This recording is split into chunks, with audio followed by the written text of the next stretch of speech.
Hello, welcome to our Medscape feature on the highlights in movement disorders from the recent AAN annual meeting. I have the great pleasure of talking today to Dr. Subramanian, who did attend the annual meeting, and we'll have the opportunity to chat about what other neurologists like myself who didn't make it were missing. So Indu, it's a pleasure to talk to you, and yeah, let's jump right in. So AAN had not been taking place 1 year due to the COVID pandemic, went virtual last year. So finally, many people took the opportunity to get together and tell us your impressions and kind of your over high level pointers. You can talk to us. Yeah. So I've been getting more involved with AAN and, realizing that it's an organization that is, serves us all as neurologists in the Americas and actually worldwide even.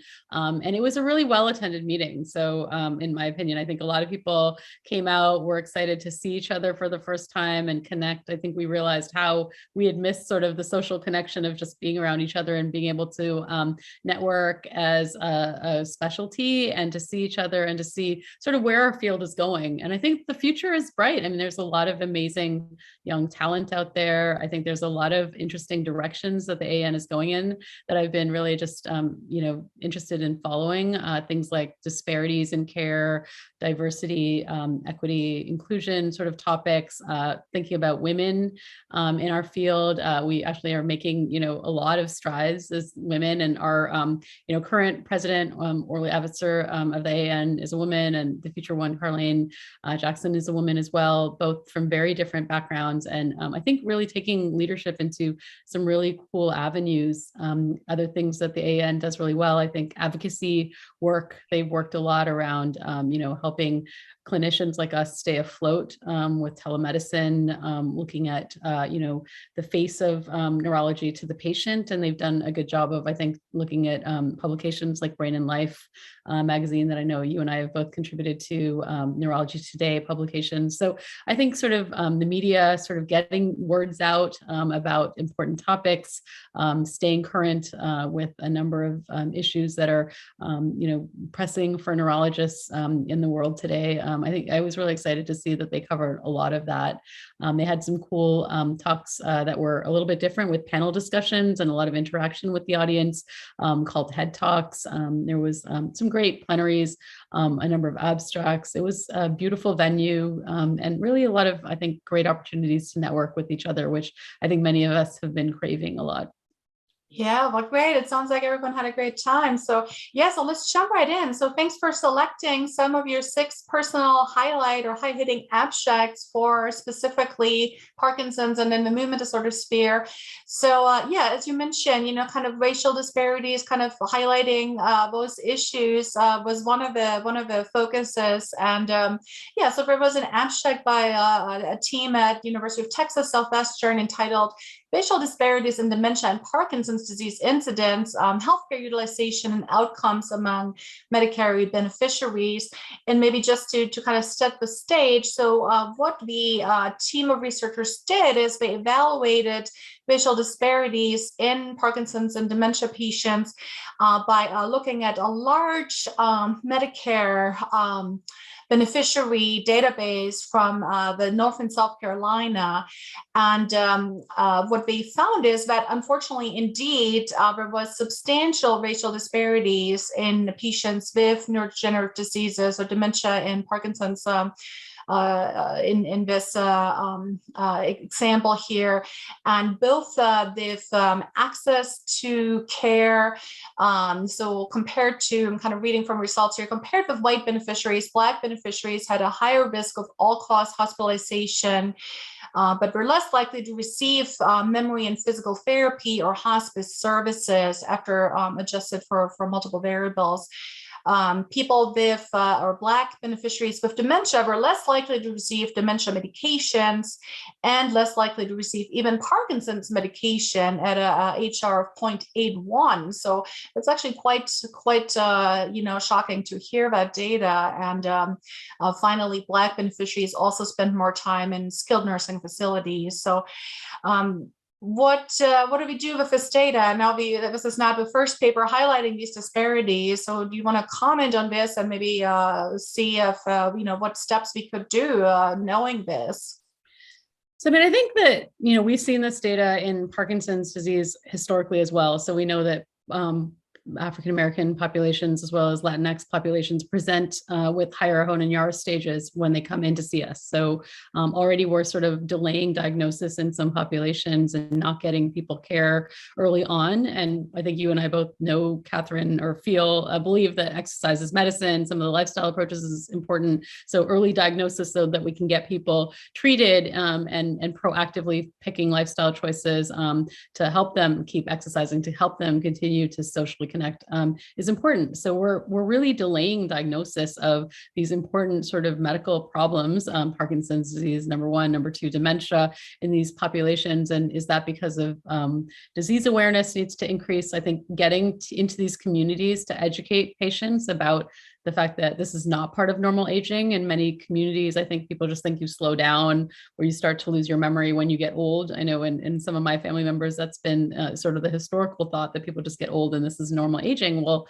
no, it's not. We need to get people educated about this and we have to meet them where they are. So I think, doing, sort of grassroots sort of community center, community care level work where we're, going into churches, possibly finding, religious sort of spiritual leaders that can kind of engage the community in different types of events, possibly getting to where patients are getting, their knowledge base from. Sometimes it's the local barbershop, maybe it's a sorority or, a fraternity sister that gives them that knowledge. So I think finding ways to get this information into the community, maybe doing healthcare fairs in these communities, really to get the knowledge that this is, part of not normal part of aging, that these are diseases that can be treated, that they need to present to doctors, and then educating the primary care physicians and other folks in these communities about this gap in care, that these people are not getting diagnosed early enough, that we're even when they do present are not getting the right medications often. And we've seen that in Parkinson's data as well, is really, I think, fundamental if we're going to try to move the needle forward. I think this is, additional information about something that we already knew was existing. And I think we need to get more subspecialists to care in these places like South Carolina. I know you've practiced rurally as well, Catherine, in Kentucky and part of your training as well. Maybe you can also speak to your thoughts on this, how to change things. Yeah, I think just in the interest of time, I want to just maybe also give a shout out to VAN, to their new podcast geared really towards public facing, right? The Brain and Life podcast. You kind of mentioned, a lot of advocacy work going on, public education. So I think, yes, I think like you said, it's not new data, but another kind of urgent should kind of all kind of, get us to action and well, how can we change things, right? Not only acknowledge, but actually change things with some of these examples that you mentioned. Yeah, so next I want to talk about, mention that abstract called Thrive PD, Transforming Health and Resilience Through Interdisciplinary Virtual Engagement in Parkinson's Disease. A very nice project by multiple researchers at Duke University. And this was a kind of a born out of a pandemic, I think, in really, continuing to reach people and not just through in-person visits, but virtual visits. And they took the concept of providing a interdisciplinary kind of comprehensive care clinic to the virtual sphere and basically tried to compare that to kind of standard care, to kind of seeing the movement specialists in person. And specifically what we were trying to look at is, does providing such a comprehensive approach, does it actually change patients' level of self-efficacy or their self-management skills of Parkinson's disease? Yeah, so it was a very interesting concept, and they looked at 50 people with Parkinson's disease and 25 care partners as well, and found that people who did participate in the interdisciplinary clinic had greater gained knowledge and had greater self-efficacy in managing their disease. It was great to actually improve access for people in rural areas, but interestingly decreased the access for Black participants, likely due to technical issues and access to internet. So kind of coming back to that disparity issue. So I know you have a lot of experience with telehealth as well. What were your thoughts on that study? I think it's an exciting study, right? So that we can get care where it's needed. We just talked about the fact that in some of these places, there's just not the subspecialists. And I think neurologists in general feel overwhelmed as the subspecialists sometimes, that you have, once in 6 months, you're seeing a patient for 15 minutes or 30 minutes. In that time, I have to give them all the knowledge and then send them off. And then what are they doing in between? I think my hope, and I know you believe in this as well, is to engage the multidisciplinary team. When you have a cadre of folks like psychologists or physical therapists or social workers or other people that can be sort of extenders of care and knowledge, I think it can actually really help you. And so I think this makes a lot of sense and takes some of the sort of principles of palliative care as well into sort of a little bit of an earlier time frame in some of these patient populations where you might have complex, health needs, maybe not, at end of life, but still complexity, and patients with caregivers that are maybe burning out, patients that feel that they're not in control of their symptoms and really are not thriving. If you can teach them skills through this multidisciplinary approach, I think it's really exciting to think about how we can use this and maybe translate this not just in Parkinson's, but other disease models as well. But I do think that the finding, and I'm glad that they looked at this because people haven't historically looked at this, in this racial disparities context, that if people don't have access to the internet or don't know about how to access it, it's actually, that digital divide is actually wider now because of, the fact that we are reaching still a subset and still excluding patients who may not be savvy enough or tech savvy enough in some ways or have access. I mean, internet is expensive, bandwidth is often very poor in some of these neighborhoods.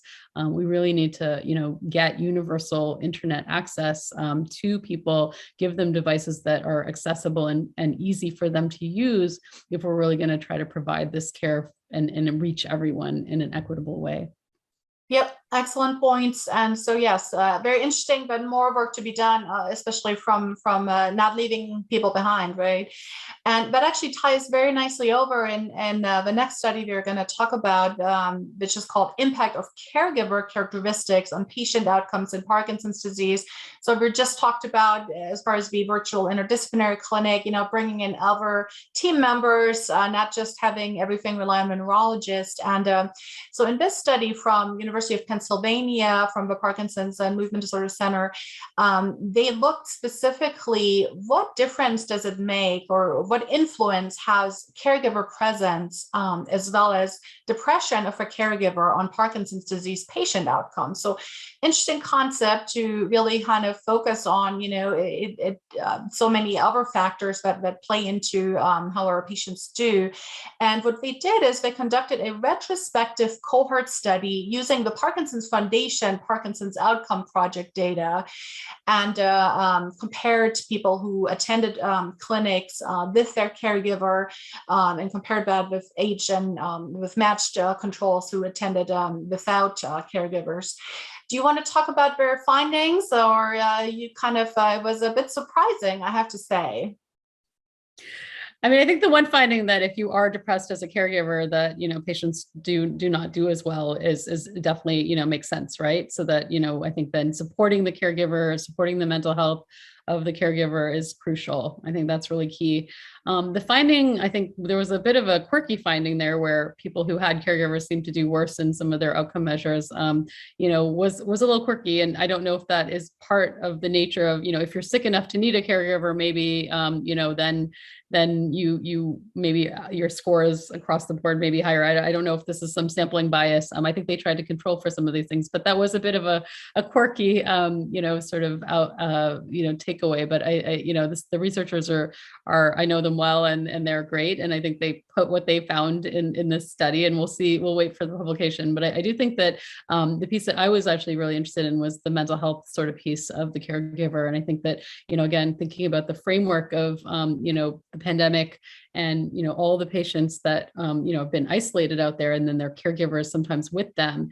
Burnt out caregiver equals often not doing well for the patient. And I think anything we can do to support the caregiver as part of this, care package, and then using sort of disciplinary folks, the multidisciplinary team, thinking about, getting care into the community. This is sort of, I think, hopefully the message that we're trying to get out to people is that, care is not just in my office with my white coat on giving you a pill. It's really this much broader sense and looking at the social determinants of health as well.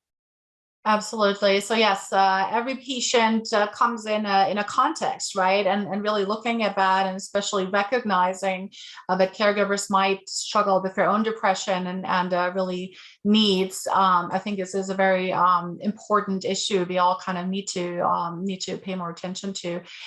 All right. Well, let's switch gears a little bit. And what would you say to people who ask you like, well, what was the most exciting therapeutic update, right? What's new in the realm of Parkinson's therapies?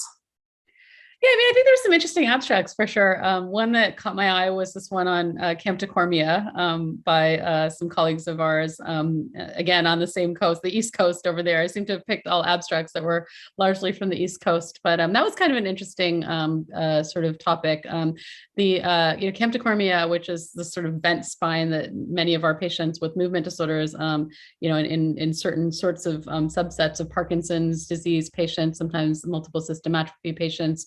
Sometimes we see this in other neurological issues with neuromuscular disorders as well. But that's often a conundrum of how to help a patient with a bent spine who was otherwise moving pretty well in Parkinson's disease. And I know we've tried all kinds of interventions, and I've taken a personal interest because of some patients of mine that have just been really, really, disabled. And it's often cosmetically very, awkward for an otherwise well-moving patient to be so bent over and just feel like they don't want to be out in public because of the stigma of looking, very, very sort of, obviously disabled in some ways or different in some ways. So we try to target that in different ways. And I think Dr. Siddiqui and his team sort of outlined a nice abstract there. Catherine, I don't know if you have the exact details there and you want to just read a few things there, but I thought it was kind of an interesting sort of overview of a number of therapies that they had tried. Yeah, so basically it was a retrospective study really comparing different approaches to camptocormia, and they compared treatment with dopamine replacement therapy, physical therapy, steroids, deep brain stimulation, specifically of VSTN, or with lobus valgus internus, and spinal fixation surgery. So as I sometimes say, whenever there's 10 treatment approaches to one thing, it kind of tells you there's not a single best solution, right? And that was ultimately also the finding of their study, that unfortunately the outcome was, as we kind of mentioned their conclusion, outcomes for camptocormia and Parkinsonism were highly variable and unpredictable, and further research is desperately needed to improve the outcomes of these patients. So we're not going to have time to delve too much into the data, but yeah, this was basically a retrospective analysis of 19 consecutive patients with this problem in the context of Parkinsonism, and I think just it highlights an important unmet need. As you said, this is often a complication of a bit more advanced Parkinson's that can be quite stigmatizing, and again, hopefully gets some more other folks interested to look at possibly novel approaches or improving or combining some of these approaches, or finding ways to stratify patients better towards what might be best for them. So He even yeah, commented just for a moment on surgical fixation, which was interesting because I haven't gone to that sort of level of trying that, but they mentioned a patient that they had to actually redo a surgery. So I think, again, trying not to harm the patient as well and making sure that things that we're offering patients are beneficial is also part of this dialogue, right? So, and maybe getting orthopedic spine surgeon involved, and again, kind of thinking sort of out of the box, multidisciplinary. Good points. So yeah. Thanks so much for watching. So this concludes part 1 of our AN highlights on Parkinson's disease. And thank you, Indu. It was a pleasure talking to you. Thank you for having me, Catherine. Always a pleasure to see you.